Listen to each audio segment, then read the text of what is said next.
Dengan Mas siapa Mas? Mas Heri. Mas Heri. Iya. Usianya berapa? 20 tahun. 20 tahun. Kerja udah kerja? Iya, udah kerja. Oh, alumni mana? Alumni Sewaki, sekarang di Cianjur ya. Ada pertanyaannya Mas ya tentang biologi. Kita ulang lagi pelajaran waktu SMP yang masuk SMA, SMK pun mestinya belajar gitu sama-sama. Mudah-mudahan bermanfaat. Kita ulangi lagi pelajarannya tentang biologi. Pertanyaan yang ke-1 ya Mas ya. Simak baik-baik. Pengamatan terhadap suatu tumbuhan menunjukkan ciri-ciri berakar tunggang, tidak berbunga sejati, berbiji, berdaun, batang bercabang, bakal biji terdapat pada Strobilus. betina dan serbuk sari terdapat pada Strobilus jantan. Tumbuhan tersebut dapat digolongkan ke dalam kelompok. Oh my god. Wow. Paham? Nah, ada ininya apa sih pilihannya ya? Pilihannya. Oke. A. Talopita. B. Mycota. C. Algae. D. Gymnospermae. E. Angiospermae. Kalau udah sekolah dulu nggak? Apa? Ngerti. Enggak ya? Paling tebakan ini ya. Tebakan. A. B. Yang B sih. B. Iya. B berarti Iya. Mycota. Ternyata jawabannya yaitu yang benar ya Gymnospermae Mas. Ya, Gymnospermae. Pembahasannya yaitu Gymnospermae adalah kelompok tumbuhan berbiji yang mempunyai biji tanpa dilindungi oleh daging buah. Nah, itulah pembahasan sedikitnya singkatnya ya. Oke, pertanyaan yang kedua Mas, perhatikan, dengarkan secara baik-baik. Perhatikan ciri-ciri invertebrata berikut ini. Yang ke-1, diploblastik. Yang kedua, simetri bilateral. Yang ketiga, mempunyai rangka. Yang keempat, pencernaan intraseluler. Yang kelima, memiliki satu lubang untuk mulut dan anus. Yang keenam, tidak membentuk jaringan. Pertanyaannya, ciri-ciri hewan Coelenterata. ditunjukkan oleh nomor A 1, 2, dan 4, B 2, 4, dan 6, C 1, 4, dan 5, D 3, 4, dan 6, E 2, 3, dan 5. Jawaban Mas apa kira-kira? Yang B 2, 4, dan 6, simetri bilateral, pencernaan intraseluler, tidak membentuk jaringan, gitu ya. Ternyata jawabannya yang benar adalah C Mas. C ya. Simak baik-baik ya Mas ya. Pembahasannya hewan Coelenterata. memiliki ciri-ciri antara lain. Yang ke-1, diploblastik, selomata. Yang kedua, tubuh simetri radial. Yang ketiga, memiliki lapisan semacam jeli yang dinamakan mesoglea. Yang keempat, memiliki rangka luar exoskeleton. Yang kelimanya, organ pencernaan dengan rongga. Nah, itu ya Mas pembahasannya. Nah, oke, gak apa-apa Mas. Yang penting kita ulangi lagi pelajarannya. Pertanyaan selanjutnya, simak cara baik-baik. Sel api adalah alat ekskresi pada hewan. A. Lumbricus. B. Wuchereria bancrofti. C. Loligo. D. Haemadipsa. E. Planaria. Kira-kira jawaban Mas apa? A, B, C, D, atau E? C ya. C ya Mas ya. Jawaban Mas C yaitu loligo. Ternyata jawaban yang benar adalah E Mas. Yaitu E itu planaria Mas. Pembahasannya ya Mas ya. Saluran ekskresi cacing pipih seperti planaria disebut protonephridium yang berakhir dengan kumpulan sel yang disebut sel api. Sel-sel api itu terdapat di dalam mesoderm. Setiap sel api yang berada pada tubuh cacing pipih memiliki rambut getar atau silia. Rambut getar itu silia ya namanya. Getaran silia akan mendorong sisa metabolisme keluar tubuh melalui suatu lubang pengeluaran yang disebut nephridiopori. Ya itu Mas ya pembahasannya. Pertanyaan yang keempat Mas ya. Ular dan buaya termasuk ke dalam kelompok reptilia, tetapi ular berbeda dari buaya karena ular A. lidahnya pipih dan tidak dapat dijulurkan, B.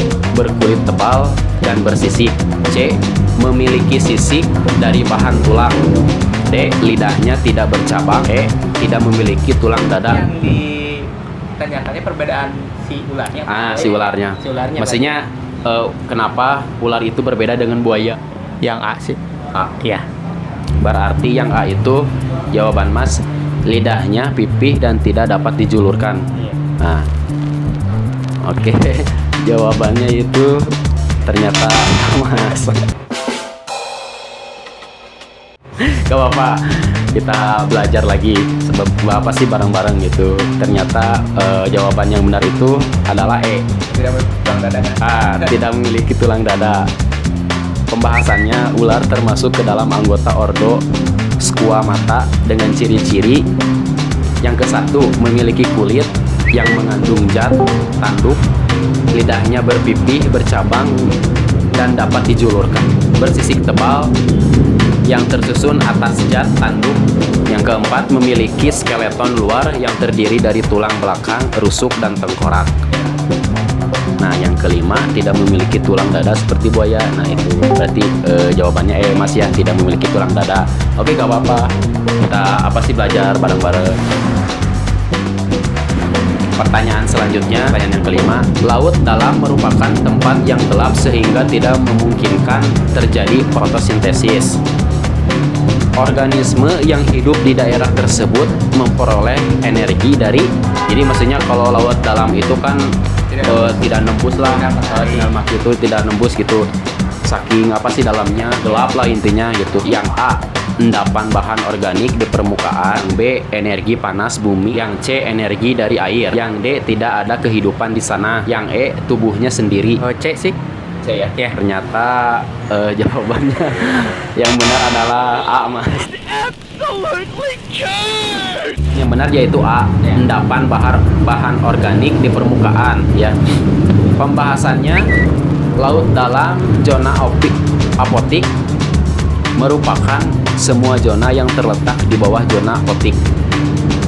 Zona apotik merupakan lapisan terbawah dari lautan, berada di bawah lapisan thermocline pada kedalaman lebih dari 1828 meter. Pada zona ini sangat sedikit atau bahkan tidak ada cahaya matahari sama sekali, sehingga produsen tidak mampu menghasilkan energi utama pada rantai makanan. Oleh karena itu, organisme yang hidup pada zona ini hidup dari sisa-sisa bahan organik, yang jatuh ke area laut dalam dan mengendap di permukaan dasar laut. Nah, itu pembahasan. 5 pertanyaan lagi tentang tubuh manusia gitu. Sel darah merah yang ada di dalam tubuh manusia disebut A, eritrosit, B, leukosit, C, trombosit, D, limfosit. Yang C. Berarti C, trombosit ya. Jawaban Masnya kurang tepat. Yang benar itu eritrosit. Ya, eritrosit. Sel darah merah yang ada di dalam tubuh manusia disebut eritrosit, Mas. Eritrosit. Oke. Pertanyaan yang kedua, manakah yang bukan termasuk organ dari sistem pernapasan? A, hidung, B, trakea, C, paru-paru, D, lambung. D ya, lambung. D, lambung. Ternyata jawaban Masnya benar sekarang. Bagus. Karena lambung itu bukan termasuk sistem pernapasan ya, Mas ya, yaitu termasuk dari sistem pencernaan. Pertanyaan ketiga, berapa kisaran detak jantung normal manusia? A, 40 sampai 60 denyut per menit, B, 60 sampai 100 denyut per menit, C, 70 sampai 90 denyut per menit, dan D, 80 sampai 120 denyut per menit detak jantung normal manusia gitu ya di dalam tubuh gitu. Kira-kira jawaban Mas apa? Yang terakhir. Yang D apa E? Iya, D. D itu jawabannya 80 sampai 120 denyut per menit. Oke, ternyata jawaban Masnya itu kurang tepat. Yang benar itu yang B. Yang B itu 60 sampai 100 denyut per menit. pertanyaan selanjutnya. Manusia memiliki tulang rusuk sebanyak A. 10 pasang, B. 11 pasang, C. 12 pasang, D. 13 pasang. Yang 12 pasang. 12 pasang. 12 pasang. Oke, jawabannya emasnya sekarang itu benar. Bagus, 12 pasang itu benar. Manusia memiliki tulang rusuk sebanyak 12 pasang. Oke, bagus. Oke, pertanyaan terakhir ini. Apa bagian paling keras dari tubuh manusia? A. Rambut, B. Gigi, C. Tulang, D. Kuku. Jawaban Mas apa? Gigi sih. Gigi. Gigi. Yakin? Oke, ternyata jawaban Masnya yaitu benar. Sekarang benar. Benar, yaitu bagian paling keras dari tubuh manusia itu yaitu gigi. Oke, saya apresiasi Masnya, bagus dengan jawabannya, bagus. Mudah-mudahan bermanfaat ilmunya ya Mas ya. Amin. Kira-kira kesan-kesan Mas, saya ngasih pertanyaan tentang biologi gitu ya. Iya, bermanfaat sih butuh kehidupan. SMK tuh untuk menjurus lulus langsung kerja sih. Oh, gitu. Iya, langsung kerja. Kebanyakan langsung praktek. Iya. Cuman kalau pelajaran biologi itu kayaknya nggak ada kalau masuk SMK tuh ya. Iya, nggak ada.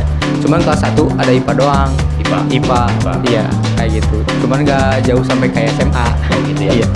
Mau itu SMA, SMK, kalau pelajaran apapun kita harus kuasai. Kita harus belajar sedikit-sedikit biar banyak ilmu. Oke, terima kasih Mas.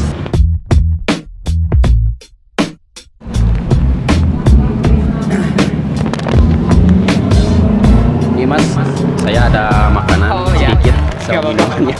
Pokoknya buat semua orang nih ya, terutama buat kaum milenial, buat ilmu IPA atau ilmu teknik itu harus mendalami. Soalnya saya juga pengalaman kalau mau masuk ke dunia kerja nih, itu bermanfaat. Iya, kayak gitu, bermanfaat. Pokoknya jangan pantang menyerah, tetap semangat, terus belajar.